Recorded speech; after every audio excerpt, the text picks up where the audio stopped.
current me looking back on old me realizes that he had a lot more potential than he realized. He just had to do the inner work. I was good at doing the external stuff. I wasn't as good at doing the inner work. And I think I picked that up pretty quickly, but I needed somebody to sit me down and say, like, I know you're really good in the external world, like doing stuff and being consistent and disciplined, all that. We got to work on the inner stuff because that's the stuff you're missing, and that's gonna bite you in the ass. I think that everyone is more capable than they actually thought, except for the delusional people who are saying they want to drive Winnebagos and be in the MLB with little to no effort. But the truth is, you're so much more capable than you thought in the real world. I think that all that other stuff was just delusional. Like, oh, I want to be an astronaut. I feel like a lot of that was very naive childhood dreaming. Next Level Nation, welcome back to another episode of Next Level University, where we help you level up your life, your love, your health, and your wealth. Today, for episode number 1936, what would old you think of new you? So we were talking about this in our previous episode, and hold on, I just want to make sure I'm monitoring here. Okay, make sure my levels are good. And Alan and I were talking about today's episode, and he said, dude, we promised we were going to do an episode on this, so let's do it. And we were already kind of having conversation about it behind the scenes. So I've said this many times on other podcasts where I genuinely don't know if let's just say 25-year-old Kev would like this version of Kevin. Not that I don't think he would appreciate the work and appreciate the growth. I think it would just be whatever level of mirror it created. That's the only reason I say it. I don't think it's because of the way I talk or any of that stuff. I think it's more the fact that it would be a mirror for that version of Kev. And I think at the end of the day, the level of mirror you're getting from your progress or lack thereof that's what's going to dictate how you feel about yourself. Alan and I were talking about us in high school and how Alan thinks I was cool in high school. I don't, so it doesn't matter whether or not I was, because I didn't think I was. And we were both kind of losers, for lack of a better reason. You're an all-star athlete, man. It doesn't matter. All-star baseball player. Hey, definitely matters. I mean, maybe I wasn't as much of a loser as you, if you want to put it that way, but you definitely were not as much. It depends on which year you're talking. So freshman year, I was the biggest loser ever of all time. 5'2", red-faced. Yeah, nerd. I felt pretty close with you on that, though.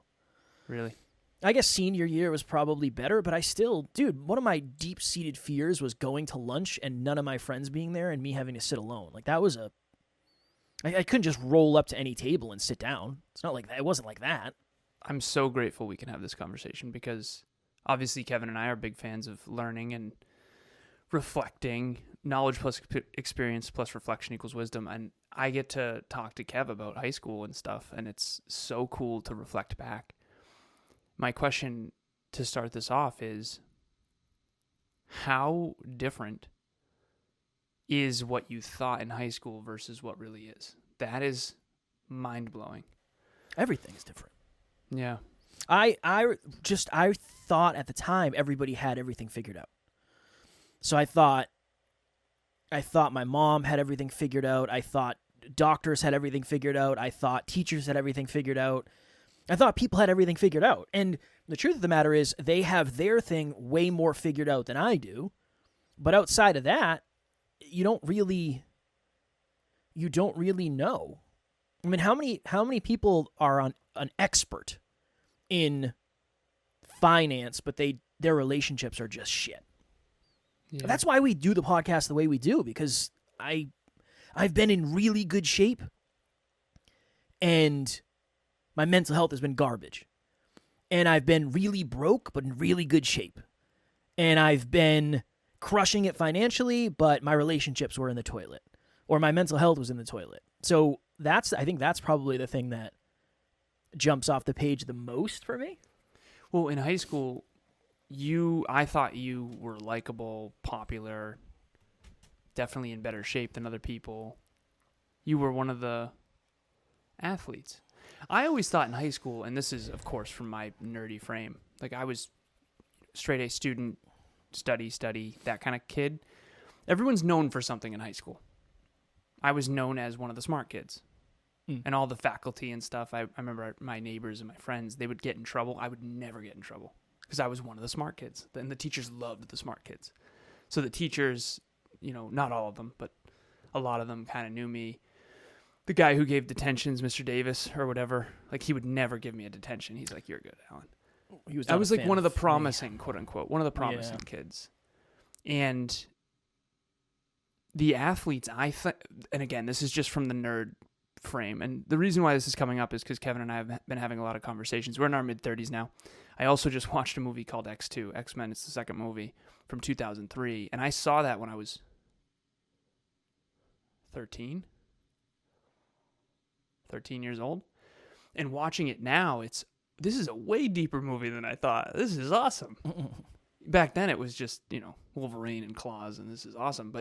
And we would play on the trampoline and I would be Wolverine or whatever and get my ass kicked by my best friend's older brother, best friend at the time, neighbor. Because he's 5 years older than me. He used to beat our ass, Kev. That's par for the course, son. Yeah, man. Oh, my God. In hindsight, that's what happens. I don't know. That was not probably great. He's 5 years older. When you're 13 and he's 18, and he's a grown-ass man, almost. Beginning to be a grown-ass man. You're a child? Yeah. And then when sketchy. he's 11 and we're 6, and we play Mortal Kombat on the trampoline. It's so weird. So I've been reflecting a lot. Obviously, it's the new year, that kind of thing. But my point of this, from a nerd's perspective, the athletes got all the attention, for sure. There's no way that's not true. In high school, the athletes are what is valued. But there's layers, though. There's layers to... Like, I was one of the captains. The athletes got all the girls. True or false? No, yes. Some of 100% them. of the time. I didn't get all the girls. You did. You dated one of the most popular girls in the whole freaking high school. I don't know. You don't think about it at the time. Okay, let's do this. Out of the captains, it was me, Matt, and Ryan. Who was more popular? Ryan. Then who? Matt. Then who? Yeah, exactly. So yeah, I might have been. Honestly, it was probably you after. It wasn't Matt. me. No, Matt. It kind of was. No, Matt was like the long-term relationship guy. When I was doing prom, my senior year, I would have had nobody to rent a limo with. I got invited by Matt to go hang out with him and his squad. You and I were there together. Dude, do you remember that? Were we? We saw a picture, I swear. Yeah, because I was at Matt's that time. Remember I was with No, Alyssa? it was at Erica's. That's where the party was. Yeah, it was at Erica's, that's right. I realized none of the listeners know who we're talking about. But. Well, that's why I can say first. I won't say... If it was up to Alan would be like, oh yeah, this person at this address, and this was their phone number. Yes, let me... Is this the same time? Keith, me, Nick, Matt? I think so. Yeah, man. Because they were in physics class together. Matt, that's when he got close to my sort of circle of friends. Kevin and I were not in the same circle. No. But our circle was in a physics. Circle. I didn't even know we had physics. Did I take physics? Yeah, we did. Mr. Danson. I've completely blocked that out of my memory. I'm sure it was probably horrible. We watched The Grinch recently. I got an award. I got the physics award. That means they were losers. What's your takeaway? What a great movie. What's your takeaway from this episode? Why did you want to do this? Because it's so important to reflect back on how far you've come. Or, honestly, how far you haven't. I tell the story where I ran into a guy who was just everything I wasn't, and it was such a big mirror that I had to kind of go in the other room and contemplate my life. I think that's good. I think that's good for people. Let me ask you this question. Sorry to interrupt you. I thought you were kind of done. Dude, were you done? This is awesome. I'm a fan. We're fine. Okay, to frame this. My life is not, and again, sit with me on this because it's going to sound bad. My life today is not as good as I thought it was going to be. Because I was delusional of what my life was going to be. But then when I level set, now with the awareness of like, again, my thing was I'm going to play professional baseball with very little effort. I'm not going to have to work that hard. And then my best friends and I are going to drive Winnebagos around the country somehow, I guess in between professional baseball games. I don't have to practice or anything, so don't worry about that. And we're just going to be rich. And that was pretty much the extent of it. There was really no strategy around it. I thought that's what was going to happen. How the hell did you think that? Like, I was what did you dreaming. did you ever interview a baseball player? and No, say, no, hey, no. by the way, this is awful. I watched Sports Center, so I had I'm a pretty good. basically pretty I'm good 2 idea. games away from being cut 24/7. You know, Didn't really care about it. You know, I thought that was it. That was the dream. I coached someone who was worked on the Red Sox and not the majors, but on his way up to the majors, and he was a pitcher. And dude, you basically are just screwed if you fuck up. Basically, apparently, Yeah, but is you cannot screw up because you're against the best in the world, and it's all money. So, yeah, professional sports players make a lot of money, but there's 10 people waiting to take your spot. a lot of pressure. Honestly, probably 1,000 actually. Yeah, it's a lot of I pressure. mean, how many people on a baseball field? I don't 9. 1, 2, 3, 4, 5, 6, 7, 8, 9. How many people want to play professional baseball? Lots. Many. Yeah, what, 9,000 per team at least? I don't know. There's a lot. Yeah, that's one thing that no one teaches you in high school is how competitive the world is. It's way more competitive than people think. Yeah. Dude, I remember in 2009, the economy was starting to come back. 2010, it was really coming back. 2011, 2012, and 2014 were wild. 2013, 2014. That's why, one of the reasons I did well in corporate is because there was not enough engineers. Like, it's not all me. I'm a computer engineer in a world where every company needs computer engineers. Yeah. So you just win, and you don't necessarily know why. Right? And of course I worked hard to do that. Engineering school was unreasonably difficult. But I don't know if when you're in high school, a lot of people don't think about, like, I don't think how we're competitive prepared. things are. I don't think we're prepared. I don't think I agree. people give you an 1000%. accurate. And I remember sitting in, and I want to ask the question. I want to get your answer, but I remember sitting. We were in like computer class, and we were literally. They're like, "All right, today we're going to decide what we want to do with the rest of our lives." Like, all right, this shouldn't be an issue. We should be able to figure this out pretty easily. Kinesiology. All right, that's what we're going to do. I'm going to go to school and study anatomy, physiology, and kinesiology. That's what I'm going to do. And then I remember going to the guidance counselor, and they're like, all right, what college do you want to apply for? And I was like, honestly, I don't want to. Yeah. I don't think I want to do it. Kev, you're not going to have a very bright future if you don't go to college. It's like, yeah, I don't think I'm going to have a very bright future either way. So why don't I save the $25,000 a year, and maybe somewhere we'll catch up along the line. Like, don't you get, like, bonuses if you get me to go to college? Like, isn't that the way this works? Yeah, man. And I think most people... I remember having the thought of, I just think most people are doing what their parents want them to do. Yeah. But for sure. And I'm not making that wrong because you don't really know what the hell you're doing, so it makes sense. Like, if your parents seem relatively successful and they say, hey, I went to college and I got a degree and that's what I did, awesome. Or I didn't go to college and wish I had. That. I didn't have that. My mom, nobody in my family at that time I don't think had ever gone to college, so it was like, I was just going with the flow. This is my question for you.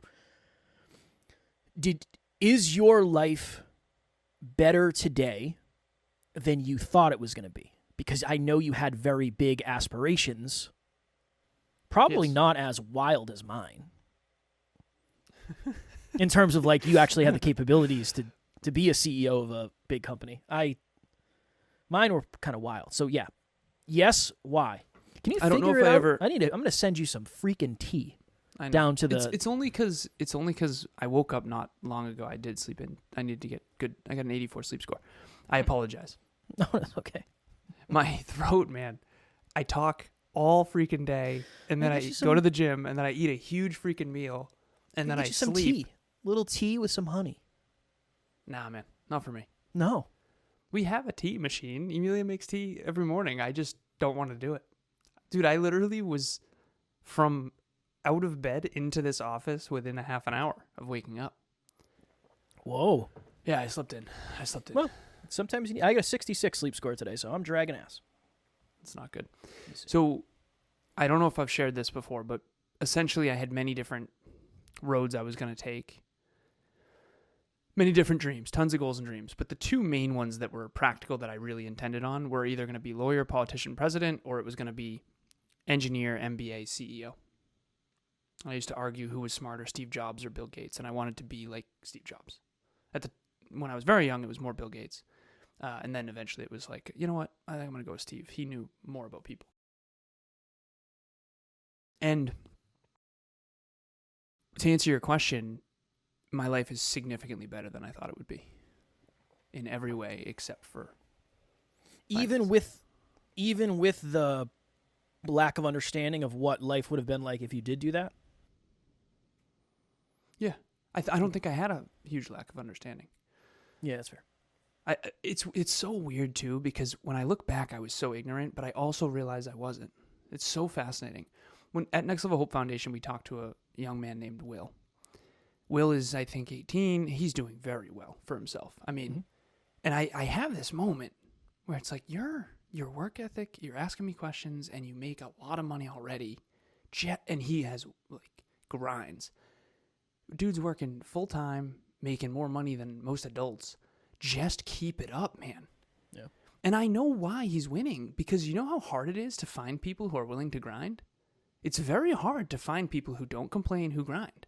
That's one of the reasons you did so well as a foreman, is you just always show up on time and you just grind your face off and get it done. It's not easy to find people like that. Seriously. That's not common, unfortunately. And I know people that are multimillionaires that I think are lazier than Will, for sure. Oh, way lazier. Yeah, brutal. And again, I just, people, let's go back to the high school thing. In high school, I knew it would be hard. I never had the delusion that it would be easy. I always knew I could do it. I was certainly on my way to doing that. But it was really, what's my truth? Climbing in corporate was much more of a political bullshit game than I ever wanted. I always hated that. It's like, oh, I gotta fucking go to dinner with my boss's boss. Like they took us all to downtown Boston. This probably sounds awesome, but I hated stuff like this. We went to Boston Bruins game, and me and my friends from WPI that I brought to the company, and we all had to go to we brought our girlfriends to Boston. It was like this fancy, $1,500 dinner. I hated stuff like that, dude. Yeah. I hated it. I didn't want to do any of that stuff. And unfortunately, in corporate, and anyone in corporate will know this, it's building relationships with the right people more than it is actually being good at what you do. You need both. Those are the two. Like, you need to be really good with people, and you need to be really good at what you do. And if you're not good with people, you better be really, really good at what you do. And believe it or not, if you're good with people and not good at what you do, you can still succeed. I was going to say, it kind of goes both ways. But ultimately, when I was in high school, I remember I went up to my favorite teacher, Mrs. Pryor. Her name was Christine. And I said, you should come to WPI with me. Now I'm realizing she was one of my main mentors. Don't abandon me. Come with me. Come with me if you want to live. No, but I didn't want to lose anyone I cared about, so I was like, come with. And she said, Alan, I could never teach at WPI. And I was like, what do you mean? You're awesome. What are you talking about? Of course you could. And by the way, some of the ding-dongs at that school, of course you could. You know what I realize now? A lot of people don't believe in themselves. Mrs. Pryor, of course, could have. There's no question she could have. Whether or not she actually wants to put in the work to do that is another question. I think that everyone is more capable than they actually thought, except for the delusional people who are saying they want to drive Winnebagos and be in the MLB with little to no effort. Shots fired. But the truth is, you're so much more capable than you thought in the real world. I think that all that other stuff was just delusional. Like, oh, I want to be an astronaut. I feel like a lot of that was very naive childhood dreaming. Next Level Nation, what is happening? If you've thought to yourself, I want to try coaching, but you don't really know where to start, group coaching would be a wonderful place for you. That's really why we created it in the first place. We start a new round every 90 days. So if you're hearing this, go to the website, nextleveluniverse.com, and we have the landing page where you can actually hold your spot right now. Even if there's a group going on right now, you can still lock your spot for the next one. The biggest thing that we've seen is as we get closer and closer to the date, unfortunately, some people end up missing. The group fills up and they can't do it, and then they end up regretting that. So please head over to the website. The link will be in the show notes, and we would love to see you there. Yeah, I would say so. I think the hard thing is you build the belief to get there long before you get there. That's I don't have most of my goals yet, but I have way more belief than I did. I think in the beginning, and I think this kind of connects to what we're talking about, because when you're young, I don't know if you really understand this. I definitely didn't. In the beginning, your belief is way less than your results. Yeah. Well, it should be. It would need to be if you're going to achieve your goals. Yeah. Yeah. And then as you do it, you get some results and you get some results, and your belief builds and your belief builds. And then eventually, I think it crosses a chasm where then you start to have more belief than you do results, which actually allows you to get the results you want eventually. Mm-hmm. I think I have more belief now than I do quote unquote results. And what was it like as the opposite? Because I've never been on the other side of that equation. I've always had more belief than I do results. Yeah, you don't feel in control.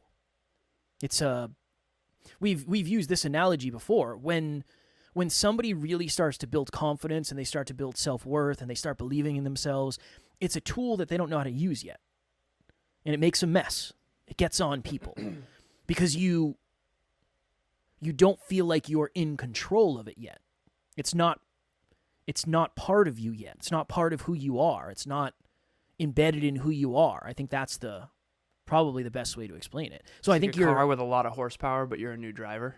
Well, you're just like, oh. I mean, that, and yeah, if you think about most of the electric cars now are unbelievably fast. Mm-hmm. Yeah, the Tesla hammers, man. I'm very curious to know how many accidents are in those cars. That's so interesting. The cars that go 0 to 60. I love cars. Cars that go 0 to 60 in under 3 seconds. That used to be, you used to have a Lamborghini, a Ferrari. You used to have hundreds and hundreds of thousands of dollars to get a car like that. Now, so many cars. What does my Tesla do 0 to 60 in? In sport mode, it's got to be 6 seconds or something. No, way faster than that. 6 seconds is slow now. Is it? I don't know what it hammers. It's probably it's under wild. 4. Probably 3.9 or something like that. There's this section outside one of the gyms we go to. It's right off the highway, so you have to hammer. And I put it in sport mode and just to be safer, and that thing is ridiculous. Yeah, they're very fast because it's electric. You don't have to build up a turbo. But imagine being a new driver. Yeah. Not knowing how to drive and then having a car like that. That's low competence with high power. It's dangerous. Yeah. This is another thing that I wanted to bring up. We have this framework at NLU that I've never shared, I don't think, on the podcast, and if I have, it was a long time ago. It's called the imposter circles. So one of them is the growth circle, one of them is the imposter circle. So picture a digital asset. I'll put it in the link in the show notes. The left part, I use this in coaching all the time. The left circle is the imposter circle. And this is when your awareness and your capabilities are smaller than your results. So for you, when you were a foreman, I think your awareness and capabilities of how you actually became a successful foreman were lower than what you actually got. Remember when you jumped from $14 an hour to almost $100 an hour in a couple years? Remember that when I told you that I was at that iRobot, I worked for a company called iRobot in Bedford, Mass, and I got out of a meeting and I was like, I'm screwed. That was one of the times in my life. There's very few of these, but there's a couple times in my life where I'm screwed. I don't belong here. I'm not ready for this. I'm in over my head. You know what I mean? That's what this feels like. This is the in over your head circle. Your awareness and capabilities is smaller than your results.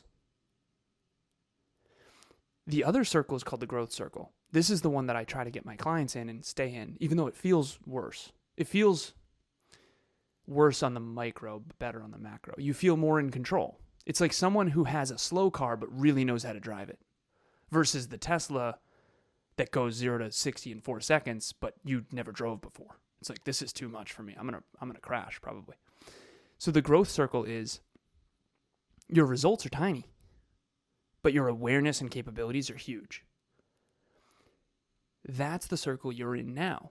Your results are much smaller than your ability to create results. There's just a lag. There's a mathematical lag because it takes time. You're not going to just build a $100 million company in 2 years. No one does that. No one built a $100 million company in 2 years. That doesn't exist. There's liars that say that exists, but, and by the way, if they ever do say that, it's because of what they were doing 10 years before that, 2 years. So I think in high school, everyone's results, and we talked about this offline, the people who were popular or attractive very, very young, because I have one friend I'm thinking of who was treated very poorly, bullied. He had a rat tail. He was not popular. One of the least popular kids in our entire town. And I remember I went and visited him at UMass Amherst, which is one of the biggest colleges in the U.S., and I remember thinking, he was like a sex symbol there in some ways. He was in theater, he had girls on girls, and they all wanted him. It was fascinating, and he was jacked, again, relative to back then.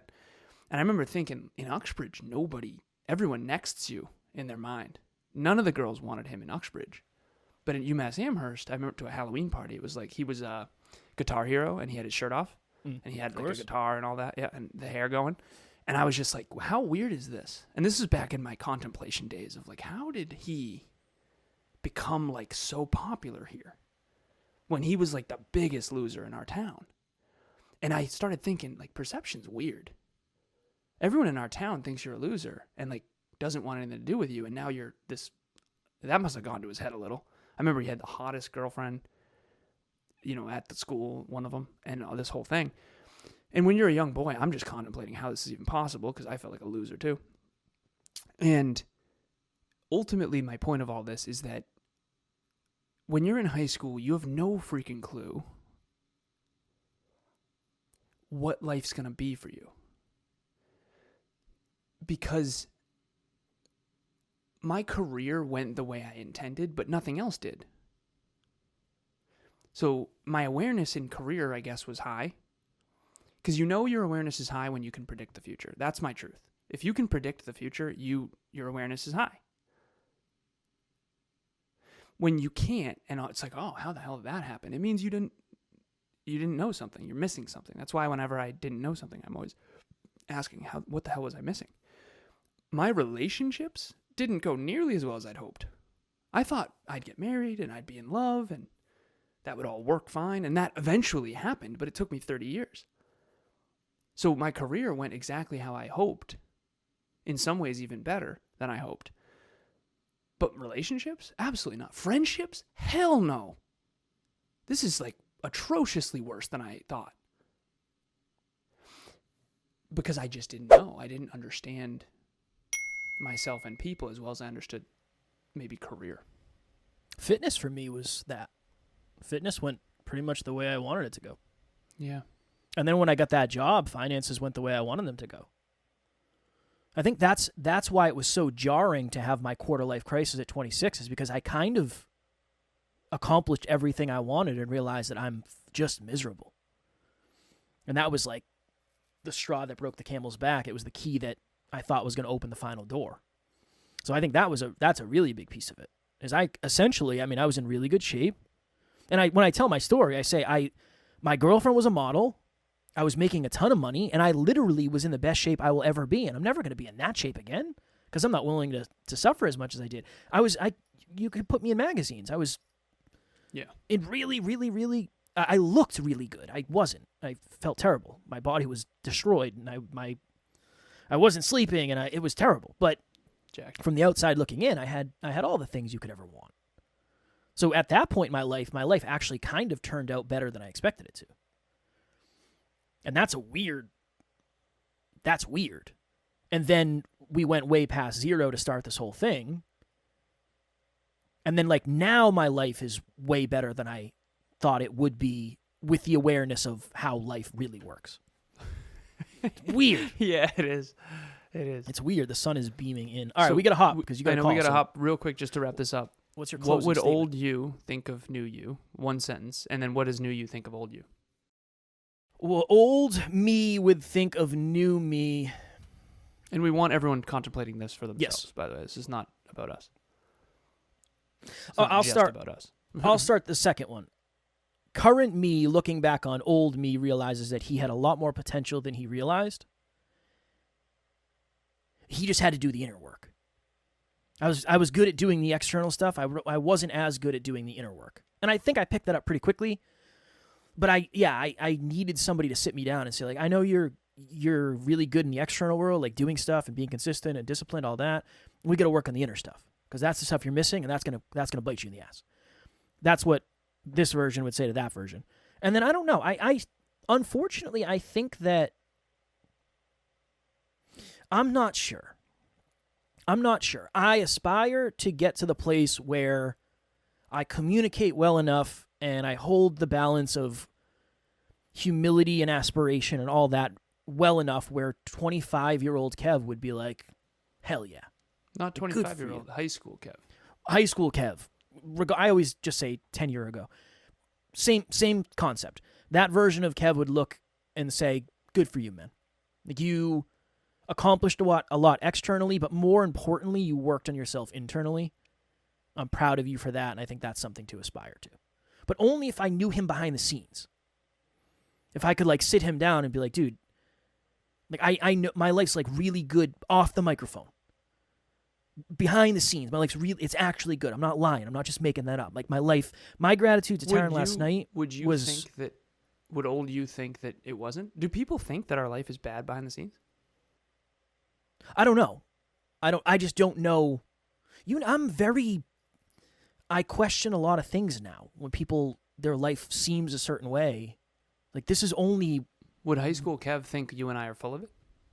Maybe. And that our lives actually aren't that great? Maybe. That's very possible. See, I was naive. I would have believed every word. Well, I know. And that is actually what I would tell me is don't be so fucking naive. People are not what you think. But some of them are. It's just a much smaller percentage. And you desperately need more guidance from someone who actually knows. Stop going to people who don't know. Go ahead. You were going to say with Taryn. Last night, my gratitude with Taryn was I'm so grateful that we just get to continue learning about each other. Like, that's something I'm so excited for, just to keep learning about you forever. Like, that's amazing. That's such a pillar in our relationship. That's the best. It's awesome. And that's like a grown-ass relationship that I never really knew I was going to have. So it's like that, the stuff behind the scenes. Again, this is literally 1 hour of today's a long day, like a 16-hour day. This is only 1/16 of my day. The rest of the time, there's other stuff going on, and this is just the highlight of that, for lack of better phrasing. All right, you got to go. What's yours? Quickly. What I now me would say to old me, like high school me, is you're on a great track. You are going to do great. You have unbelievable potential. Make sure humility and work ethic stay on the forefront. You don't rest on talent. And do not listen to people who don't have any idea what they're talking about. You need to be very careful who you listen to. Be very fucking careful whose guidance you take. What would high school Alan say about current Alan? I think would be, thank you so much. Thank you so much for all the value. Thank you so much. I've always needed this. Thank you. Like, that's it. I would be so grateful. I was looking for this my entire life. I was looking for an LU my entire life. Seriously. I had mentors and coaches. I had dozens. Dude, half of them terrible. The other half, decent, 1 or 2 maybe good ones in hindsight. None of them were like us in this way. And I'm not trying to be cocky. Like, you and I are more truthful. We're more accurate. We care more about other people's success. A lot of people in my past were really full of shit, man. So, yeah, I think he would say thank you so much for doing what you do in the world. The world desperately needs this. Okay. Deep episode. Hyper-conscious, some would say. All right, Next Level Nation, if you're not subscribed, make sure you are so you never miss an opportunity to get to the next level. Alan still has coaching slots available. Everything starts with a free 30-minute breakthrough session. If you dig it and you want to work with Alan, awesome. If not, it's a free opportunity to get coached. No strings attached. Not going to pressure you. No sales tactics. Not going to back you into a corner. Wait, before you leave, what if I gave you this teddy bear with the coaching? Let's do it. The offer ends tonight at midnight. As always, we love you. We appreciate you. Grateful for each and every one of you. NLU, we don't have fans. We have family. We'll talk to you all tomorrow. Stay focused. Next Level Nation.